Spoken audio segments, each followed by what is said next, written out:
Hi friends అందరికీ ఇక్కడ army family లీవ్కి వెళ్ళాలంటే ఎంత ఇబ్బందో చూడండి. ఇక్కడ ముందు రోజు నైట్ అయితే తెలుగు ఫ్యామిలీ అక్క మేమందరం కలిసి మా ఎదురుగా ఫ్యామిలీ అనమాట అందరం కలిసి అయితే వాళ్ళ ఇంట్లోనే పూరి అయితే ప్రిపేర్ చేశాము. ఇక్కడ మార్నింగ్ 2 o'clock లేసి ఇక్కడ బ్యాగ్ ప్యాకింగ్స్ మొత్తం అన్నీ కూడా మా పిల్లలు పడుకున్నారు కదా, మళ్ళీ లేస్తే ఇబ్బంది అయిపోతుందని చెప్పేసి మేమైతే బ్యాగ్ ప్యాకింగ్ చేస్తున్నాము. అలాగే పూరి కూడా నైట్ చేసాము కదా, అవి కూడా ప్యాకింగ్ చేసాము.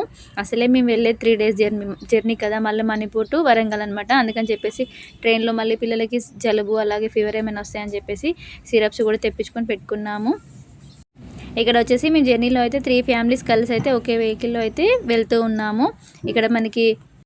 ఇక్కడ ఆల్రెడీ మాకైతే 4 days ముందు అయితే ఫుల్ వర్షం అని చెప్పాను కదా, మొత్తం స్లైడింగ్ అయిపోయి రోడ్లన్నీ కూడా ఘోరంగా అయిపోయి ఇక్కడ వెహికల్ కూడా ఇరుక్కుపోయింది అనమాట. చాలా టైం అయితే 2 hours అలా వేస్ట్ అయిపోయింది. మళ్ళీ పైగా వర్షం పైనుండి ఇక్కడ మేమైతే ఏదో విధంగా అయితే ట్రైన్ అయితే ఎక్కేసాము.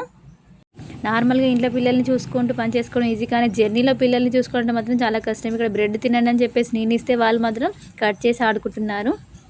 ఇక్కడ వచ్చేసి మేము విజయవాడ రైల్వే స్టేషన్కి అయితే రీచ్ అయిపోయాం. మళ్ళీ విజయవాడ నుండి వరంగల్ స్టేషన్కి అయితే ఎక్కాలి, అందుకని చెప్పేసి ఇక్కడ వెయిట్ చేస్తున్నాం ట్రైన్ కోసం అయితే. ఇక్కడైతే ఏదో విధంగా మేమైతే జర్నీ చేసేసి రీచ్ అయిపోయాము. మీకు కనుక వీడియో నచ్చితే మాత్రం ఖచ్చితంగా లైక్ ఇవ్వండి. మీరు చేసే లైక్ వల్ల నా వీడియో ఇంకొంచెం ముందుకైతే వెళ్తుంది. మీకు ఇంట్రెస్ట్ ఉంటే లాంగ్ వీడియో కూడా నేనైతే చేశానమాట, అది కూడా ఇంట్రెస్ట్ ఉంటే చూడండి. Bye friends.